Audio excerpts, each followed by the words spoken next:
All right, welcome back to publishing a storytelling board game. Not a tabletop RPG, definitely not.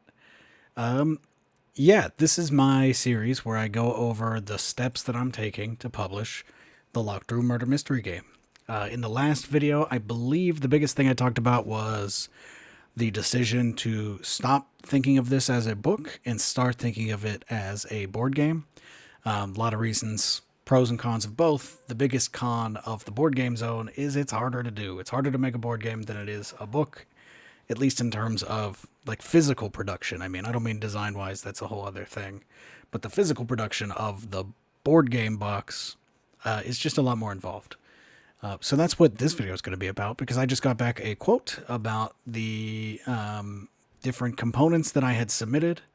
I got a quote from Watts Gaming, who have produced some very lovely games, manufactured very lovely games, I suppose would be the more correct term. So yeah, these are the bits that I believe will be going into the Locked Room Murder Mystery game. First, of course, we've got the box. And the box currently, the specs for this from the quote are that it's going to be 220 by 160 by 60. Basically a little bit higher than A5 size. I spec'd this out and requested for like the rule book and stuff to be about A5 size. So yeah, booklet, dry erase cards, 35 dry erase cards for the main part of the game, 20 playing cards for drawing at different phases of the game. We've got a cardboard token sheet, which is sort of a solution I've come up with for the answers, along with the pad. So we'll have answer tokens that get placed onto the board. If you're familiar with the design of the game, maybe that makes sense. And then a notepad of sheets where you can write down the answers that you found. Then we got cardstock sheets. This is 16 cardstock sheets. This is going to be what the playsets come on. I'm thinking currently each playset is going to be 4 sheets. We'll have, and maybe that's not accurate because I do have to go through it, but you have 2 sheets for the, and these are A5 sheets. So 2 sheets for the suspect creation step. Actually, maybe I only need 2 sheets. Anyway, we'll think of it. A sheet for the crime scene clues and a sheet for sort of the overview. What's going on? What are we looking at? So 16 of those in the game. So that's either going to be 4 or apparently 8 play sets in the game. Dry erase markers, five markers, so you can write all the stuff down. Game pieces. These are the 2 pieces for the killer and the sleuth, which we'll talk about at some point. Might end up being a whole video trying to get those designed. But I'm currently thinking little metal bits, so you can boop them around. And then 15 wooden cubes, which, hey, maybe we can upgrade these to skulls or knives or something like that, because they represent peril that is going on in the story. Yeah, so that's all the bits. I have gone into Affinity Publisher and sort of taken basically each of those different bits and made a page in this document, which is going to be sort of my master document of the sizes of everything. And then I'll probably actually split this off into different documents, like a box document, and then that will be... I've never used the book functionality in Affinity Publisher, and ironically, I think when I don't make a book is the first time I'm going to use the book functionality. But yeah, we've got the box front. This is the current design of the box front. Here, let me get rid of yeah, it'll look like that. We got the cool skull that Sasha drew, the cool candle. We got the box back that needs to be designed board game style. So, and then the sides of the box. Yep, we've got clue cards. This is the clue card and the suspect card. These are the 2 central things, so probably the most important. Currently, they are sized to be 100 millimeters by 100 millimeters. That's like 4 inches at least, and that should be enough to write everything you need to write on them with the dry erase marker, which is why they've kind of grown in size from the print and play version. Detective card, so this is just when you do the detective creation step, you can put it on the detective card. It'll be just like the suspect card, but a little different. Same with the associate card.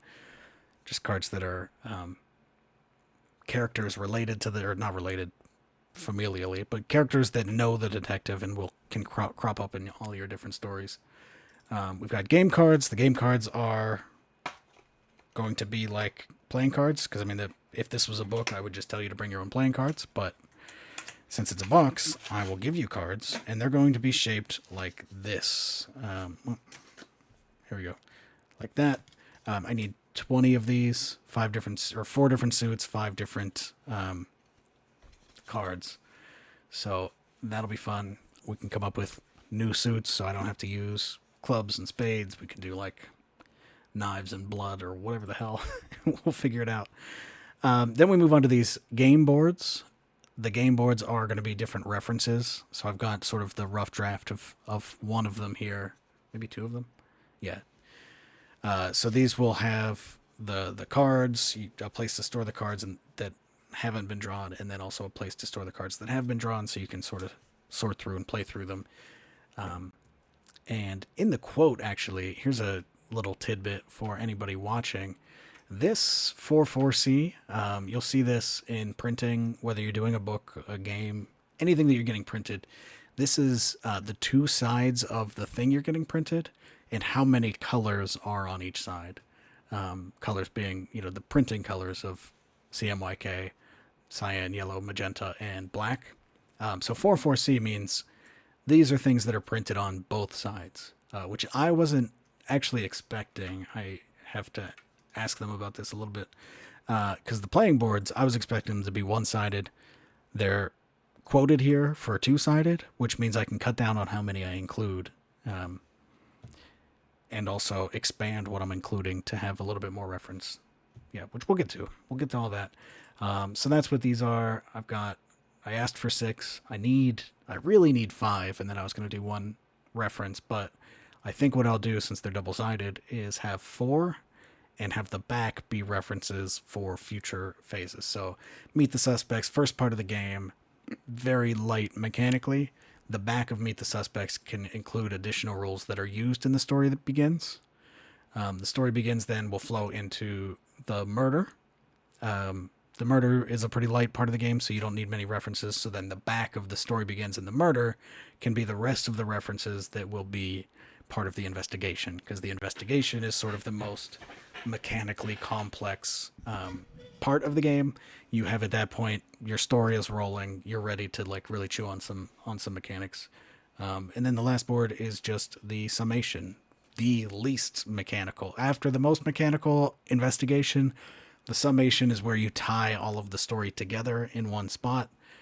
Basically no mechanics to it, because your story is going to be somewhere that I can't predict. Then we have an answer pad. So the answer pad, actually, let me look at this full size. That is full size. So what is that, like 2 cards? So this is, in the investigation, your detective is coming up with answers to the questions, and the questions are the spaces that lie between the suspects and the clues. So the answer pad will just be writing down all of those answers, and then back to that token sheet, which might be next. Yeah.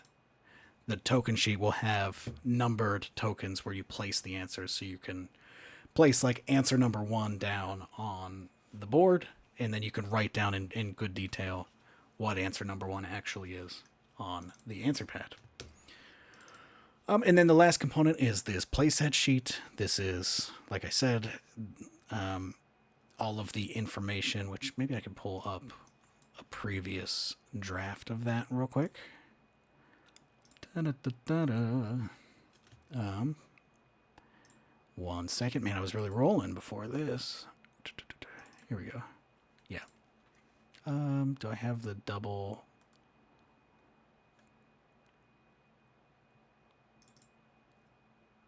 Yeah. There we go. So this is what that would look like. Basically, on the front is going to be, the title, the pitch of it, any special rules that might be in play, because who doesn't love breaking the rules of the game in the little playsets? And then some tables on how the detective gets involved in the story, and then some crime scene clues. And this will all be adjusted based on what the final thing is. And then the back of those, so that could be 2 sheets, because And then the back of those can be these Meet the Suspect pages, which has all the details that you'll be adding. And this is the bit where you'll be drawing cards. You don't want to get a 5. You'll be drawing cards, and then that's the 2 of hearts. So I will look at the row of 2 of hearts and add either a description, relationship, or trait to the board. All very good stuff. Yeah, those are the bits. And so like that is an overview of where I'm thinking. What I now would like to do is get that into get that into my Jira page here. So layout, actually, if it lets me open this.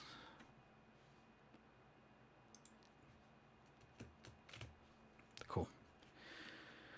And my free trial of Jira finally gave up, so I don't have to see the AI buttons anymore, because they want you to pay for those. Why would I do that?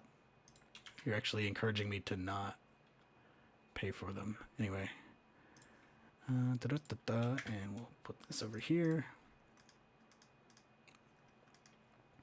Cool, so let's do this layout and design of all physical components. And then we're going to add a bunch of child work items. I swear these used to be called issues. That's fine. So the box. Okay, the box. That's fine. The rule book. Back in my day, it was just going to be the rule book. Anyway, the clue cards, suspect cards, detective creation cards, playing cards, reference boards, token sheets, answer pad, playset sheets, and the game pieces. Right, that is the bit. Did I mention that? It's fine. I'll do that in a second as I write it. So the game pieces, this is not a printed component. These are going to be 2 little metal pieces that, let's see, I actually should have them on my clipboard because I was just talking about them. I think I probably talked about this in the last video, but I need 2 little game pieces that are going to be similar in size and feel to the game pieces from the game Lacuna. I want 2 little metal pieces that are fun to pick up and place, because that's sort of the main physical interaction with the game. So I want it to be like nice and enjoyable to use.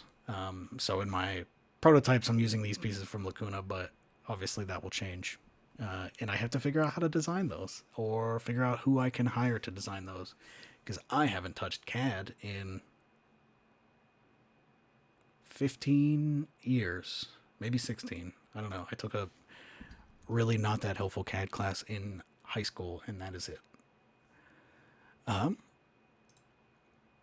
Yeah, so that's where we're at. I don't have too much more to say, but like these are the steps that I'm going to be working on, and I'll check in with a new video when I have worked on them. Maybe I'll check in to work on them. But for now, I think that is enough. So, if you haven't clicked the follow button on the Kickstarter, please do, because it's going to be good. It's going to be really good. I'm getting excited about the direction that this is heading. Yeah. All right. Bye-bye.